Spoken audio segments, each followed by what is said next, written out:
Bienvenue à tous. Ce webinaire aujourd'hui sera animé à 3 voix.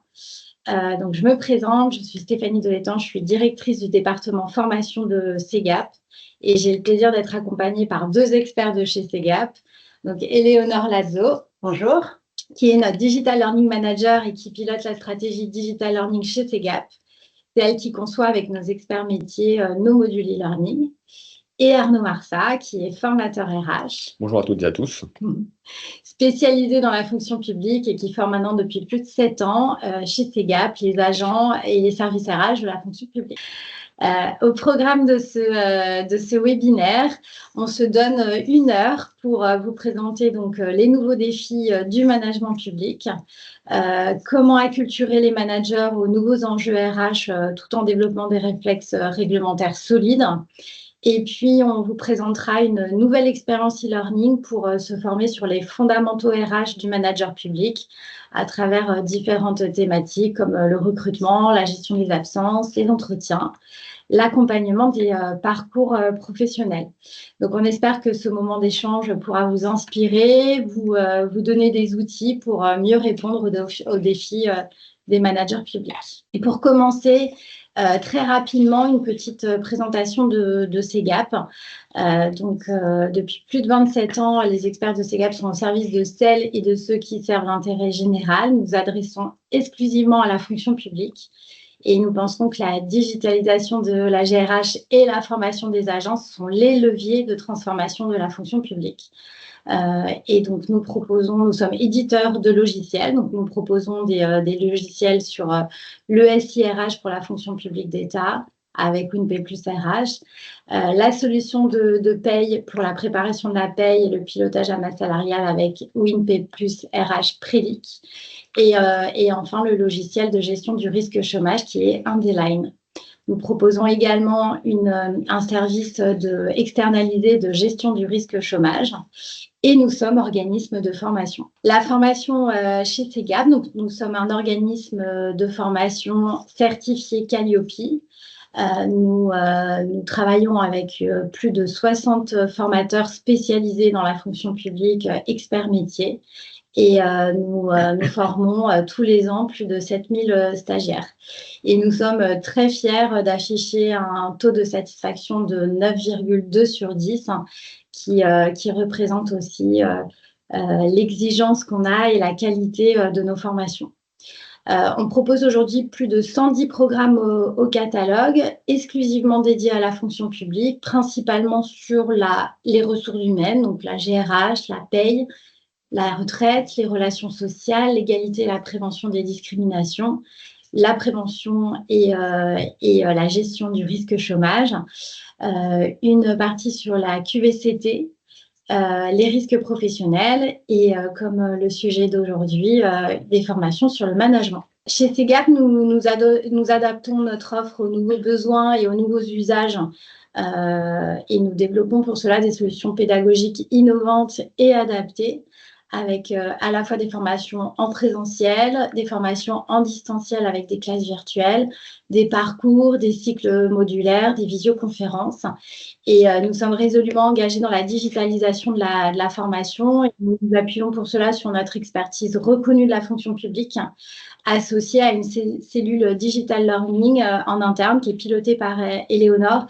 Et c'est vraiment ce combo expert métier cellule interne Digital Learning qui nous permet de développer des solutions e-learning et blended learning au plus proche des besoins des établissements publics. Aujourd'hui, le Digital Learning chez Segap, c'est 3 offres.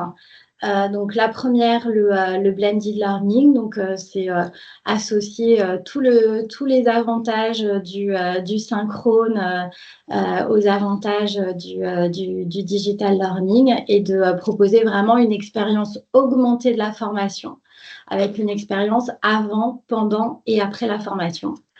On propose également une offre 100% e-learning, comme on vous présentera tout à l'heure, sur des sujets plutôt transverses qui permettent de former sur des gros volumes tels que par exemple l'accueil des agents dans la fonction publique, les thématiques comme le management dans la fonction publique. Et nous sommes également une agence digitale et nous proposons la CEGAP Agency pour vous accompagner dans la conception de contenu sur mesure, si vous en avez besoin. Et en quelques mots, la formation managériale chez CEGAP. Nous proposons des intervenants experts qui sont coachs certifiés, consultants expérimentés, qui sont résolument ancrés dans la réalité du service public. C'est important pour nous. Sur des thématiques variées comme le management d'équipe, la conduite du changement, la conduite des entretiens, la diversité, l'inclusion, la posture de leadership.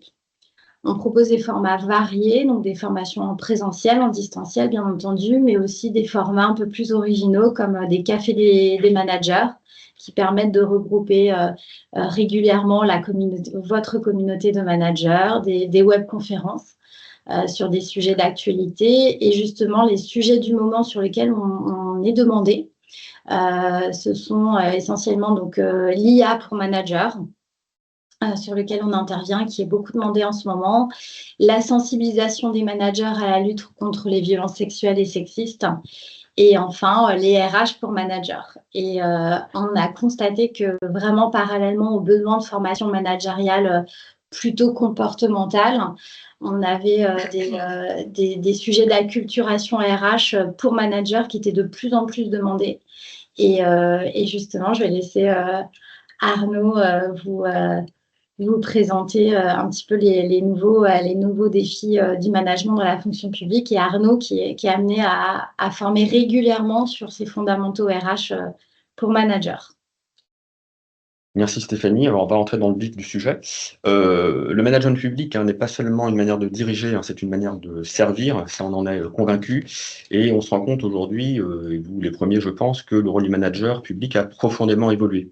C'est plus seulement, comme disait Stéphanie, un pilote d'équipe, on va dire dans des fonctions managériales, on va dire assez traditionnelles, mais c'est un véritable acteur RH de proximité. Et pourtant, vous savez que le manager doit composer avec une réglementation dense. Je pense que là, je prêche un converti, mouvante, parfois difficile à maîtriser. Notre mission, alors qu'on a accepté, c'est de l'aider à sécuriser ses pratiques, tout en allégeant la charge des services RH. Un petit peu ce à quoi on peut s'employer. Le manager public, premier maillon RH de proximité, si vous voulez, on s'est rendu compte, et vous aussi sans doute, que il est souvent le manager dont c'est pas forcément le métier premier, confronté à des problématiques variées. La première, c'est effectivement une jungle normative. Vous savez, il est beaucoup question de simplification, du fait qu'il y ait trop de normes. Eh bien, ça n'échappe pas aux managers sur les sujets RH. Beaucoup de textes, la loi de transformation de la fonction publique, ses décrets d'application, le code général de la fonction publique qui se déploie petit à petit. Ce qui veut dire, c'est un peu un effet de cascade, si vous voulez, que par la même occasion, alors c'est pas du tout un reproche, mais c'est plutôt par méconnaissance ou par manque de réflexe, si vous voulez, ça peut être évidemment un objet d'insécurisation juridique qui peut créer un risque contentieux assez fort. Et puis, effet collatéral, c'est que les managers, du coup, vont exercer une pression assez forte sur les services RH en comptant beaucoup dessus. Donc, ils sont fortement sollicités. Donc, ça peut être effectivement une autre problématique. Et au final, ce dont on a besoin, c'est de réactivité et de sécurisation juridique pour notamment fluidifier le fonctionnement des services, prévenir les erreurs et les contentieux, et également renforcer leur rôle de relais RH de proximité, ce à quoi donc on tend, en tout cas on essaie de tendre. Voilà ce que nous pensons être la solution pour faire du manager donc un relais RH de proximité. Alors on a plusieurs, si je puis dire, briques à l'édifice.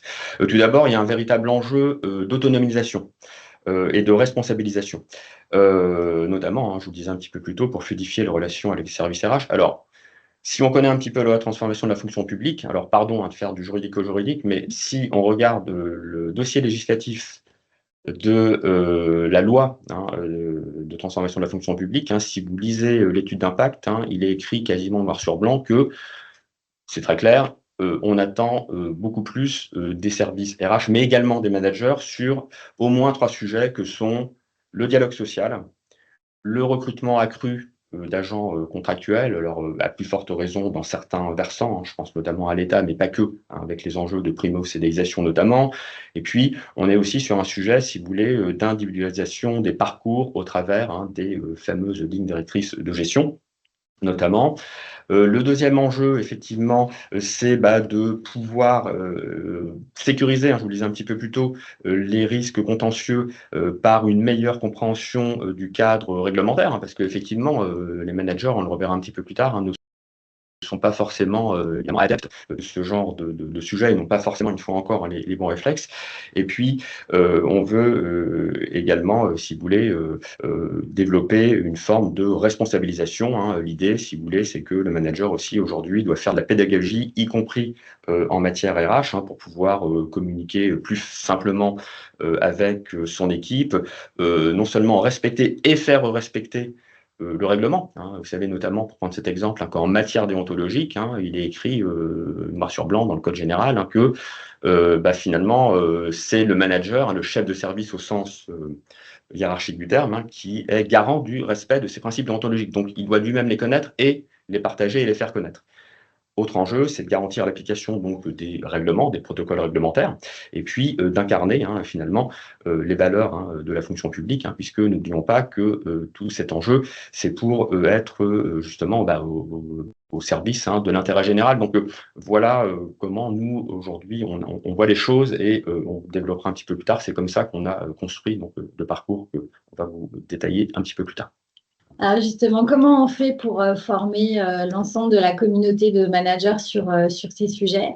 On s'est d'abord posé sur les défis auxquels les services RH et formation devaient faire face en fait pour former les managers aujourd'hui. Et on a relevé 3 défis principaux. Le premier, c'est comment toucher toute une communauté de managers qui sont parfois difficiles à mobiliser, en fait, parce que c'est un public qui peut être peu disponible, réparti sur un territoire géographiquement et avec une grande diversité de métiers, de profils, de statuts, fonctionnaires, contractuels. Le deuxième défi qu'on a identifié, c'est l'enjeu financier et organisationnel. Donc, comment optimiser les coûts de la formation, réduire les déplacements et surtout garantir la continuité de service. Et le troisième défi qu'on a identifié, ce sont les nouvelles organisations du travail avec le télétravail, les usages du numérique, la digitalisation et un besoin d'autonomie dans la formation. Et donc, tous ces défis qu'on a identifiés engendrent aussi des nouveaux besoins dans la formation, donc des formations plus flexibles, plus accessibles et économiques et adaptées aussi aux nouvelles organisations du travail. Sur les besoins des managers en formation, donc, on a vraiment identifié que les besoins allaient vers nous ont conforté sur le choix de l'e-learning, donc pour cette formation sur les fondamentaux des RH pour managers. On sait que les formations management comportemental restent essentielles, notamment en présentiel et en synchrone. On sait que pour travailler le comportemental, le leadership, le synchrone reste important. Mais sur les aspects réglementaires, donc les RH pour managers, le besoin est différent. On l'a identifié comme différent, avec un besoin d'une réponse rapide et juste en fonction du moment et au moment où la question surgit. Voilà, j'ai besoin d'une réponse sur le recrutement, et bien j'ai une capsule sur le recrutement. J'ai besoin d'une réponse sur les congés, j'ai une capsule sur les congés. Et on a vraiment adopté ce choix de capsule e-learning ciblée et accessible à tout moment pour les managers. Et je vais laisser maintenant la parole à Éléonore pour vous présenter un petit peu notre démarche sur le digital learning pour mieux accompagner les managers sur ces sujets. Bien, merci Stéphanie, merci Arnaud. Donc oui, effectivement, CEGAP est engagé dans le digital learning pour proposer des solutions de formation aux agents publics qui soient vraiment adaptées à leur situation, à leur disponibilité, mais également à leurs problématiques terrain. Donc, on a identifié quand même une vraie plus-value du digital learning dans la fonction publique. D'abord, pour les établissements, puisqu'effectivement, c'est une véritable opportunité de proposer à vos agents une expérience de formation qui est optimisée et enrichie avec des formats innovants, avec des formats modernes, des formats vidéo, etc. C'est aussi un moyen pour vous de déployer de la formation de façon massive, donc de vous adresser au plus grand nombre de vos agents, notamment dans le cadre d'établissements, de grands établissements. Et c'est aussi un moyen pour vous de rendre la formation plus performante, plus efficace, car vous pouvez mieux optimiser les plannings de formation des agents, leur permettre de se former sur des créneaux plus courts, sur des formats plus agiles, d'être moins extraits de leur poste de travail ou sur des périodes plus courtes, plus rythmées, plus adaptées. Ça permet effectivement une meilleure organisation entre l'équilibre temps de formation et temps de travail. Et également un bénéfice qui n'est pas des moindres, une maîtrise du budget avec effectivement des solutions de formation qui sont quand même à moindre coût qu'un présentiel, même si elles peuvent compléter et enrichir un présentiel. Et ça vous permet également d'améliorer le suivi, puisque le digital learning permet d'avoir un traçage des formations, de qui s'est formé, quand, combien de temps, d'avoir également un reporting de réussite et de certification avec un taux de réussite tout à fait chiffré, et donc de pouvoir avoir des indicateurs précis et réels pour vraiment suivre la montée en compétences de vos agents.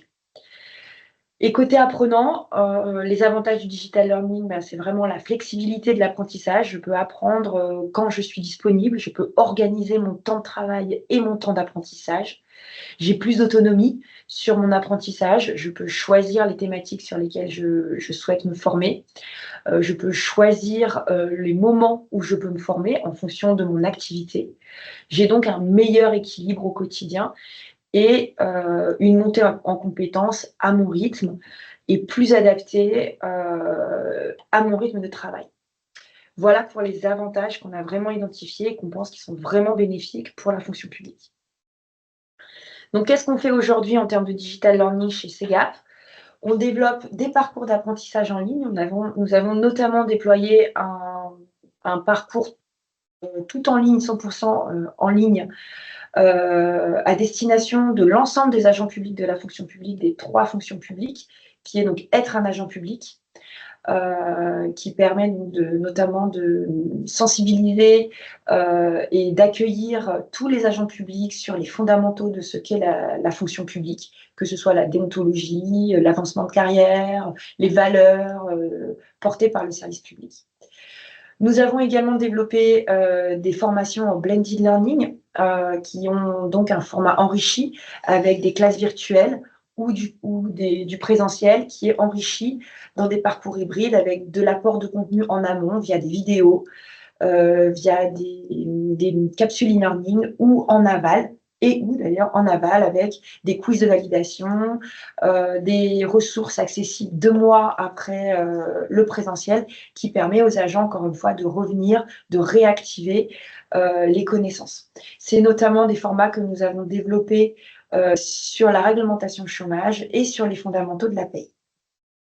Tous nos parcours sont organisés avec des capsules e-learning qui s'appuient sur des formats contemporains, c'est-à-dire par exemple le rapid learning. Ce qu'on appelle le rapid learning, c'est des formats d'apprentissage en ligne de 10 à 15 minutes qui va permettre justement de mieux organiser son apprentissage. Nous utilisons aussi des formats micro-learning, donc des formats plus courts, de 3 à 5 minutes, avec des fiches téléchargeables, des vidéos, du vidéo learning. Nous savons aussi qu'il existe d'autres formats plus innovants, comme le Serious Game, qu'on a mis en place avec notamment la création d'un jeu de loi sur les valeurs de la déontologie et sur donc, le jeu de la déontologie. Et des formats sur lesquels aujourd'hui nous n'allons pas parce que c'est encore pas adapté. Notamment la réalité virtuelle, la réalité augmentée, mais qui sont des formats qui sont plus adaptés à des formations comportementales. Donc aujourd'hui, on est très heureux de vous présenter notre nouveau petit bébé qui est donc une bibliothèque de ressources e-learning qui est donc notre objectif, c'était vraiment vous proposer une offre clé en main, prête à l'emploi pour répondre aux obligations réglementaires des managers. L'idée, c'est vraiment d'avoir, comme une bibliothèque, un ensemble de ressources dans lesquelles les managers peuvent piocher quand ils veulent, quand ils en ont besoin, quand ils ont le temps, sur des thématiques RH qui sont profondément et essentiellement ciblées sur les thématiques management et RH dans la fonction publique. Donc cette collection, cette bibliothèque, elle est composée de 2 grandes collections que je vais donner le soin à Arnaud de vous présenter plus en détail. Mais l'idée de cette bibliothèque, c'est vraiment d'avoir des ressources qui sont organisées en 2 grandes collections. Une première collection dédiée au cadre réglementaire de la fonction publique, vraiment les essentiels, et une seconde collection qui est dédiée aux actions quotidiennes des managers, donc quelque chose plus proche terrain. Donc, je vais laisser Arnaud vous présenter un peu plus en détail le contenu de chacune des collections. Ouais, merci Éléonore. Alors en effet, hein, l'idée c'est de se dire, moi manager, voilà, la RH, c'est pas forcément ce que je préfère toujours. J'ai pas forcément les bons réflexes, je sais pas forcément les chercher. Donc, comme vient de le rappeler Éléonore, effectivement, on s'est dit que ça serait pas mal d'avoir effectivement une espèce de grande bibliothèque avec entre guillemets des ouvrages dedans et des capsules. La première, et c'est vrai, qui est assez réglementaire, hein, peut-être un peu plus rugueuse hein, que la seconde que je vais vous présenter après. Le premier, effectivement, la première capsule, c'est qu'est-ce que c'est que le management hein, dans la fonction publique. Ici, l'idée, si vous voulez, c'est de présenter véritablement le cadre réglementaire hein, de la fonction publique, le cadre spécifique du management public, hein, avec un concentré de repères réglementaires, déontologiques, managériaux, pour piloter avec justesse et responsabilité. Donc voilà, l'idée ici, c'est de savoir quelle va être la posture attendue, quelles sont les responsabilités transverses pour mieux piloter les équipes dans un environnement exigeant et porteur de sens, hein, puisque n'oublions pas qu'on est dans la fonction publique et donc il y a effectivement un certain nombre de valeurs essentielles à respecter. Ça, c'est la première capsule. La deuxième capsule, c'est, alors oui, j'ai entendu parler, voilà, moi je viens du secteur privé, alors le code du travail, hein, je connais bien, mais alors moi je ne savais même pas qu'il y avait un code un peu structurant hein, dans la fonction publique. On parle hein, ici du Code général de la fonction publique. Donc, si vous voulez, notre ambition ici, hein, c'est de faire en sorte que le Code général de la fonction publique devienne le meilleur ami des managers. Alors, peut-être que je force un petit peu le trait, mais l'idée, si vous voulez, c'est de se dire, n'ayez pas peur. Hein, d'ailleurs, c'est un peu ce qu'on dit aux agents aussi. Hein, c'est pour ça, d'ailleurs, que le Code général de la fonction publique hein, a été conçu pour qu'il présente finalement une meilleure expérience utilisateur. Oui, comme si on présentait un petit peu un nouveau système d'exploitation. Là, c'est un peu l'idée. Hein. L'idée, c'est de dire, la ressource, finalement, hein, de base, hein, si je puis dire, brute, elle se trouve effectivement dans le Code général de la fonction publique, hein, qui aujourd'hui est effectivement mieux organisé. Hein, c'était l'enjeu hein, du Code hein, général de la fonction publique, c'est non seulement de présenter une meilleure accessibilité, mais aussi une meilleure acceptabilité hein, de la règle. Et du coup, si vous voulez, ça permettra aux managers de prendre ces décisions de manière peut-être plus éclairée et répondre aux situations RH avec un peu plus, hein, si vous voulez, de confiance.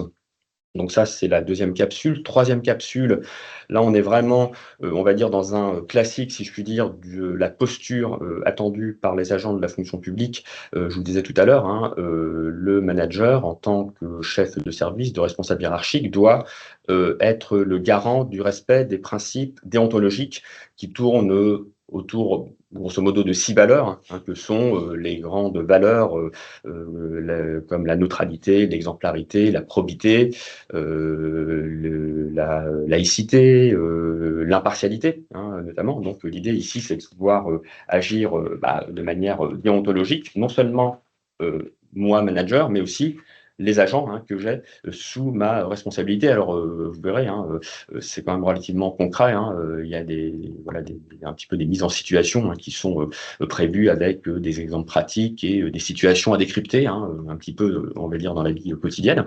Donc ça, c'est pour la première collection, donc assez, on va dire, réglementaire. Et puis, La deuxième collection, c'est plutôt en mode vie ma vie. Qu'est-ce que c'est qu'être RH au quotidien, voilà, de manière peut-être un peu plus pratico-pratique, à quoi suis-je confronté? Alors le premier enjeu, pardon, je fais des liaisons dangereuses, qui est prévu, c'est comment je recrute un agent.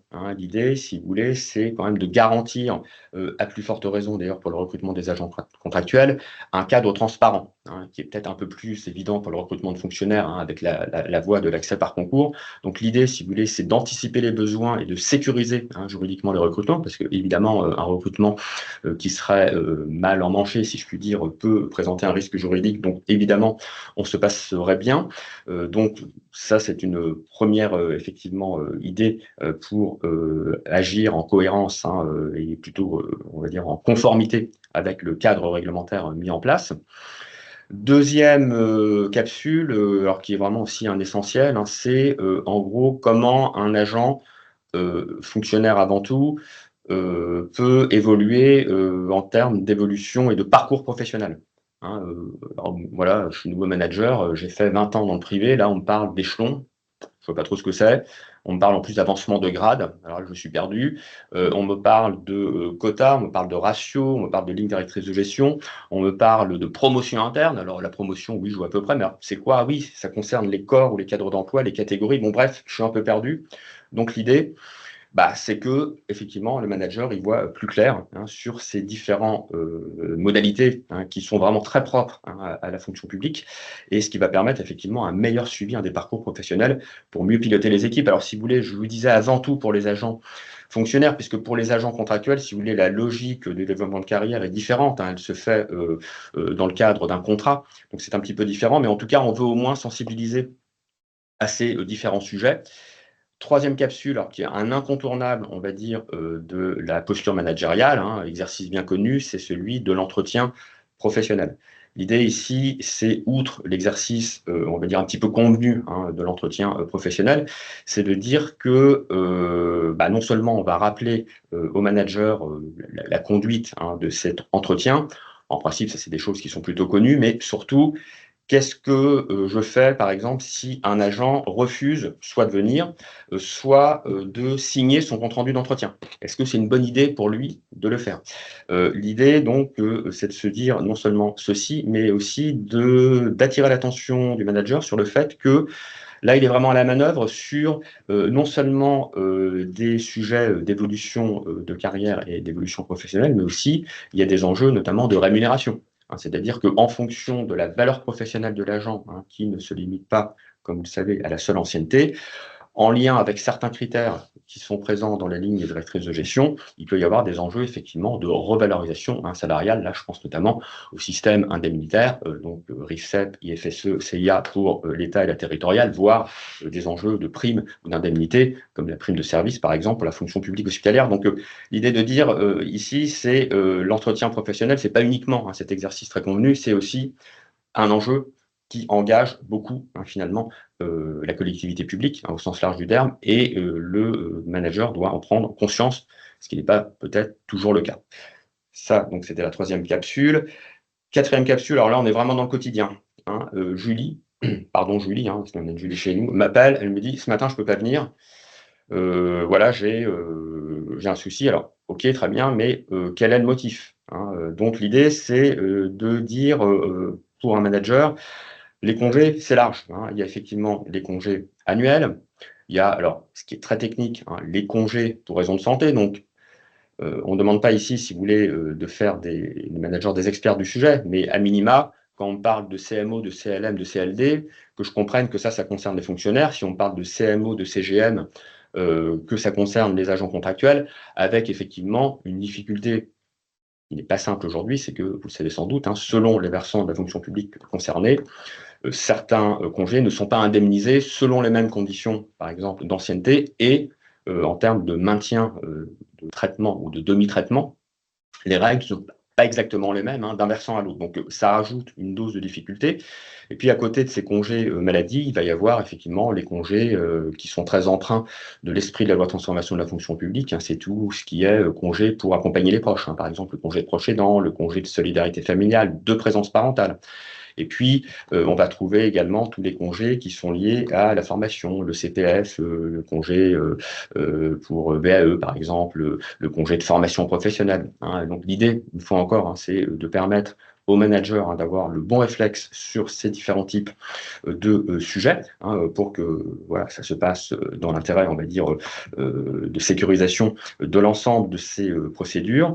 Et puis, dernier point, c'est effectivement, alors l'idée ici, c'est pas de faire, si vous voulez, du manager un spécialiste hein, de la paye, mais à minima, si vous voulez, pouvoir identifier les différents éléments de rémunération.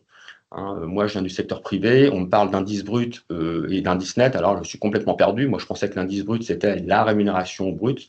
Alors non, hein, ça c'est effectivement une invention un peu usine à gaz, il faut bien le dire. Enfin, indice brut, indice majoré, déjà, qu'est-ce que c'est? Et puis, si voilà, l'agent a des enfants à charge, hein, il va pouvoir éventuellement avoir du supplément familial de traitement, de SFT, ne serait-ce que connaître les acronymes, éventuellement une indemnité de résidence, si voilà, sa résidence hein, administrative lui permet, et puis éventuellement hein, de la nouvelle bonification indiciaire.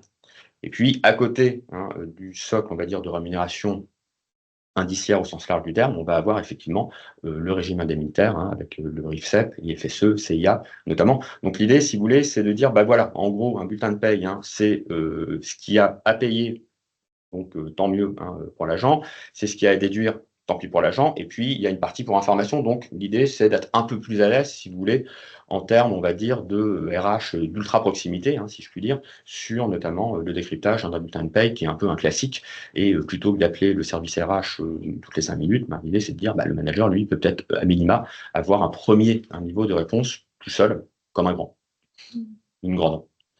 Voilà, j'espère que je n'ai pas été trop long une fois encore. Non, merci beaucoup Arnaud. Merci. Une horloge.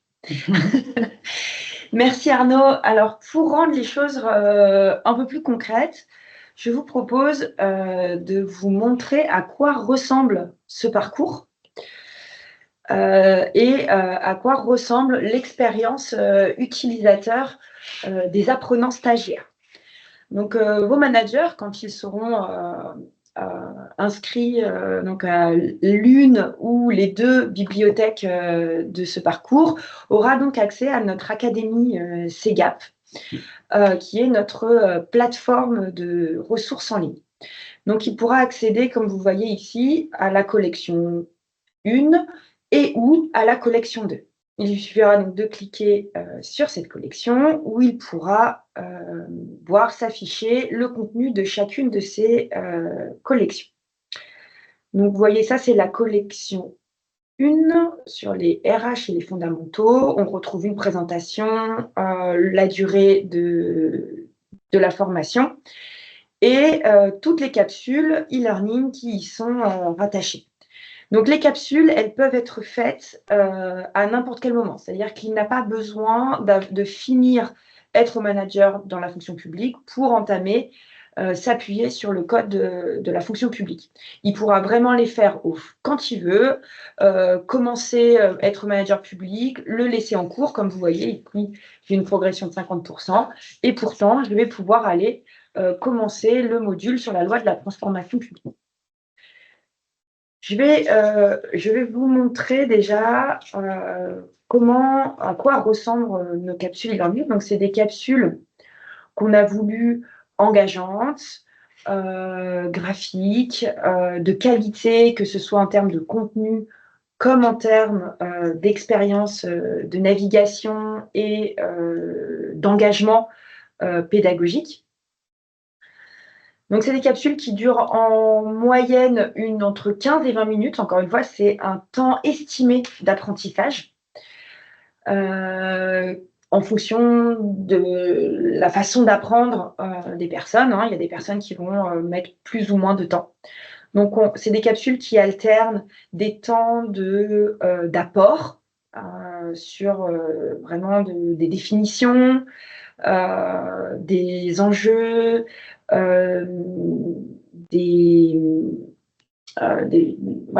notions à avoir, comme par exemple voilà, les grands principes de l'action publique. Ici, vous avez une infographie interactive qui va présenter les grandes valeurs, les grands principes de l'action publique, donc, qui étaient cités tout à l'heure par Arnaud.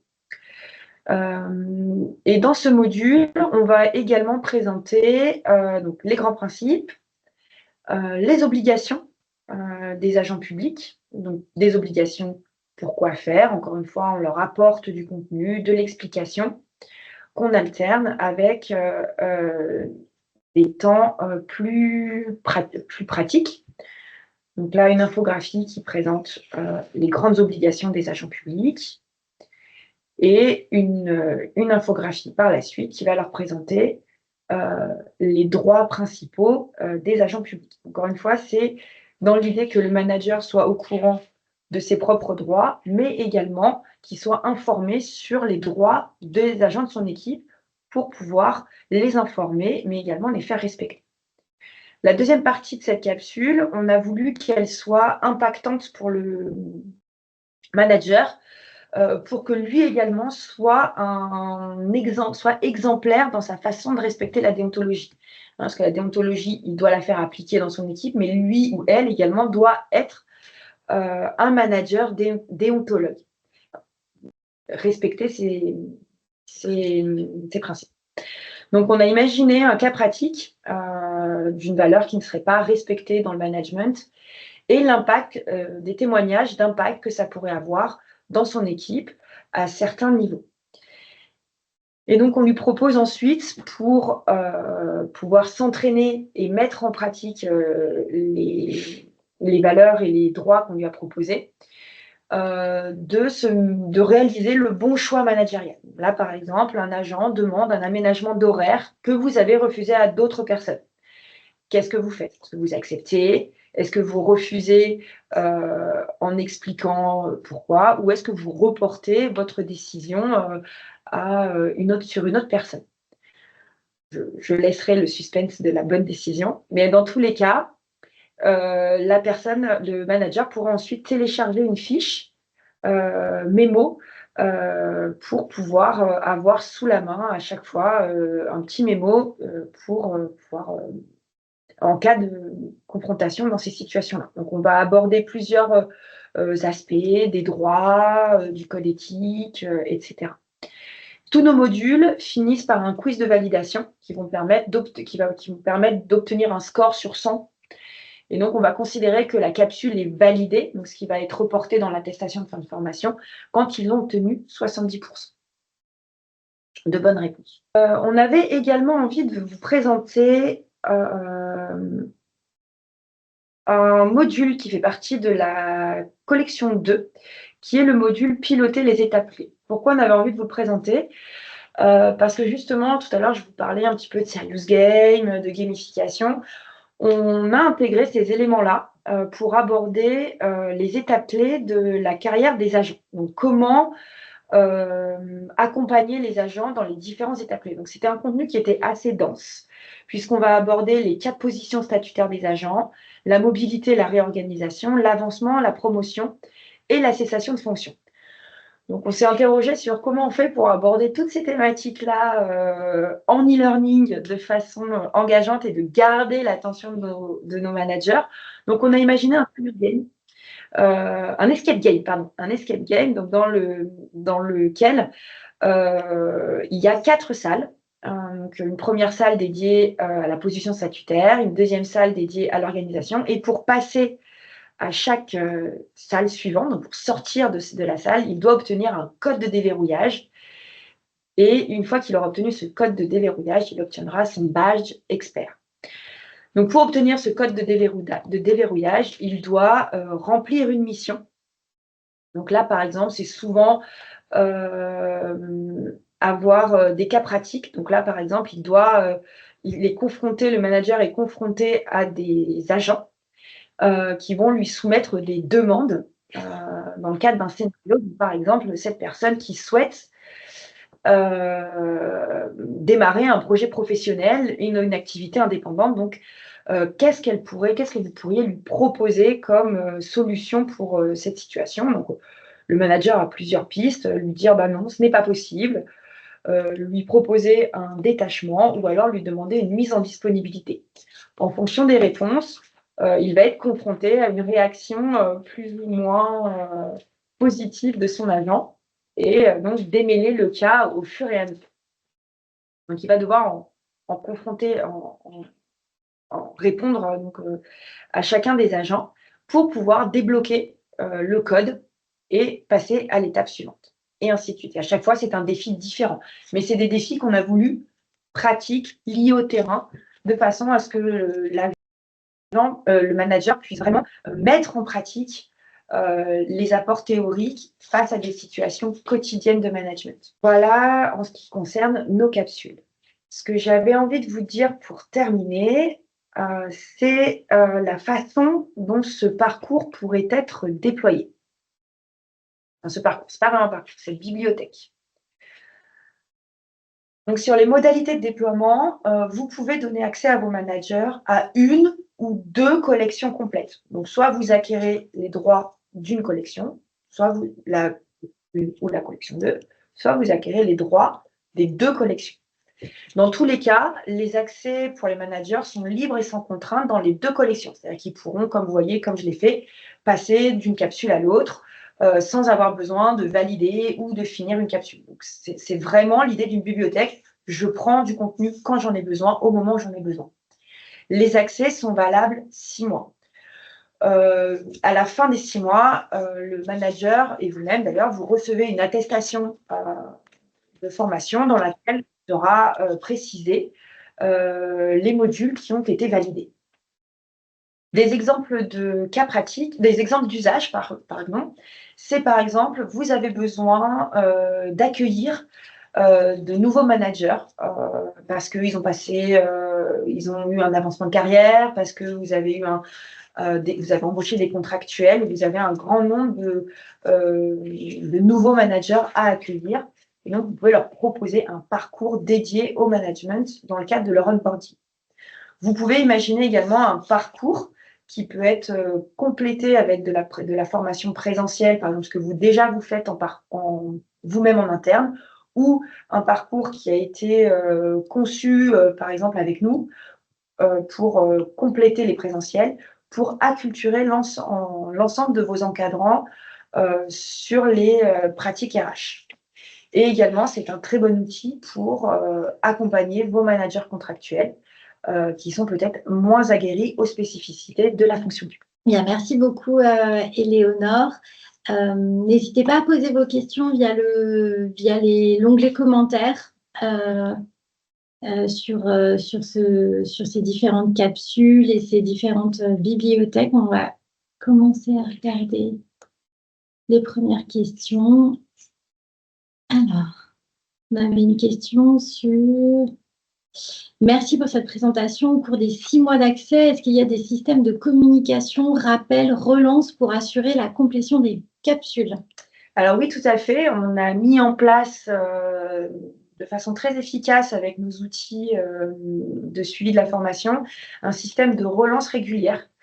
Après, comme c'est un parcours un petit peu particulier, puisque c'est l'idée d'une bibliothèque, c'est des systèmes de relance qu'on va pouvoir un peu personnaliser avec vous.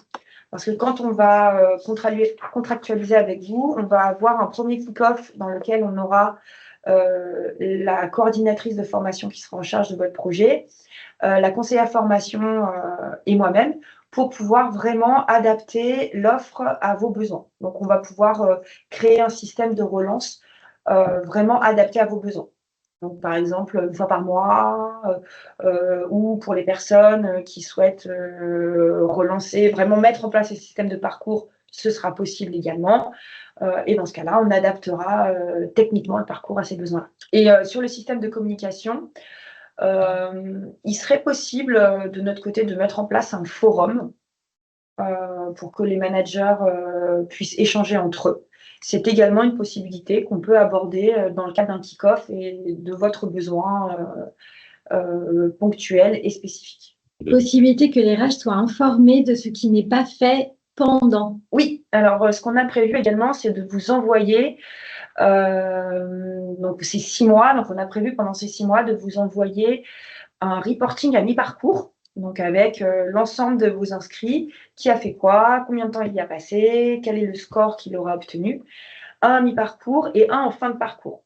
Alors, c'est quelque chose qui peut être adaptable aussi, parce qu'on sait que 6 mois, c'est un peu long. On peut imaginer, par exemple, un reporting tous les 2 mois et un reporting final à la fin des 6 mois, justement pour que vous puissiez suivre, relancer. Ce qu'on fait aussi, c'est qu'on vous met à disposition un kit de communication auprès de vos agents, dans lequel, en fait, on vous propose des modèles de mails de relance.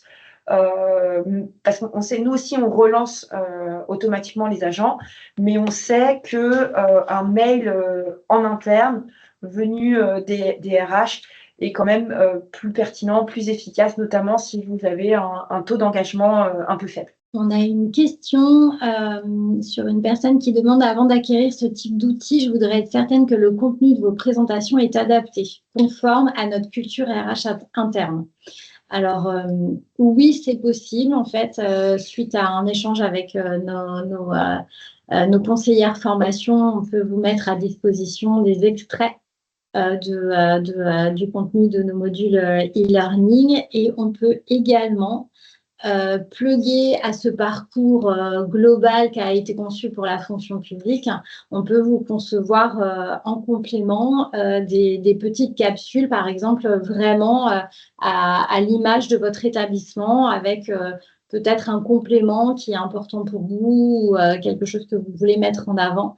On peut, avec notre cellule Digital Learning, adapter notre contenu général, en fait, fonction publique, à votre établissement. Oui, il y a une question sur le contenu est-il mis à jour, réglementation évolutive. Oui, tout à fait. On est conscient que c'est évolutif, et quand on met à disposition les capsules, on les met à jour régulièrement quand il y a une actualité marquante qui vient impacter ou modifier des éléments qui font partie du parcours. Peut-être une précision justement sur cette évolution. On a plusieurs modes de mise à disposition de ces capsules de formation. Le premier, c'est sur notre LMS, sur le LMS de CEGAP. Donc, on vous met à disposition des licences, en fait, pour X nombre de participants. Et en fait, c'est CEGAP qui s'occupe de tout. C'est CEGAP qui s'occupe de l'envoi de la convocation, de l'envoi des invitations, du suivi, du reporting. Et bien évidemment, tous les modules qu'on met en ligne sont mis à jour en fonction des actualités. Et le deuxième mode de déploiement, c'est si vous avez besoin d'avoir ces capsules sur votre LMS, donc ça nécessite que vous ayez votre LMS en propre, vous pouvez acquérir en fait des modules, ces capsules, sur votre LMS. Et dans ce cas-là, nous, on s'engage à mettre à jour pendant 2 ans le contenu de ces capsules, et en vous tenant informé quand il y a une réglementation marquante qui viendra impacter ces modules.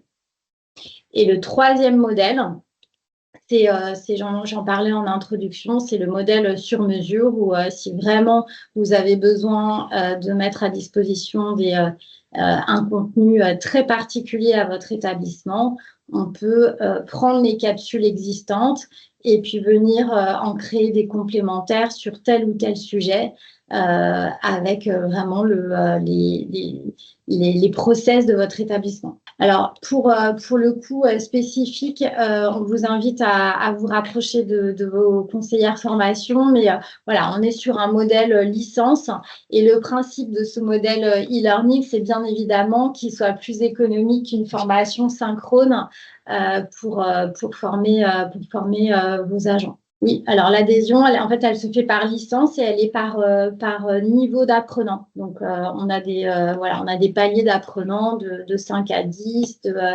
de 10 à 20, de 20 à 50, de 50 à 100 agents. Et du coup, le tarif est dégressif par agent au fur et à mesure, plus il y a d'agents, et le tarif est dégressif par agent. On vous invite à vous rapprocher de vos commerciales formation dédiées, Et si vous êtes intéressé par ces capsules et cette bibliothèque de contenu pour les managers, on vous renverra bien évidemment le replay et la présentation avec un contact, en fait, si vous avez besoin d'en savoir un petit peu plus et d'approfondir comment on pourrait mettre en place ce dispositif dans votre établissement. Je crois qu'il n'y a pas d'autres questions. Eh bien, merci à tous pour votre participation. Abordez-vous le courage managérial. On n'est pas sur ces thématiques comportementales. On est vraiment sur ce module-là et ces capsules sur vraiment outiller, donner une boîte à outils RH pour managers pour appliquer en fait la réglementation RH auprès de leurs agents. En revanche, on a des formations, mais plutôt en synchrone, sur ces thématiques de posture managériale.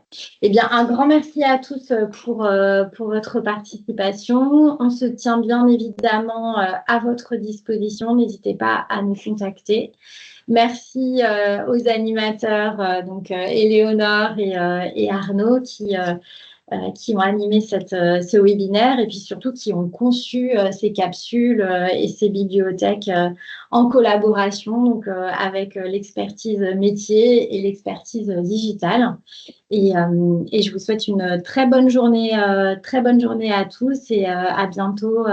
N'hésitez pas à nous contacter.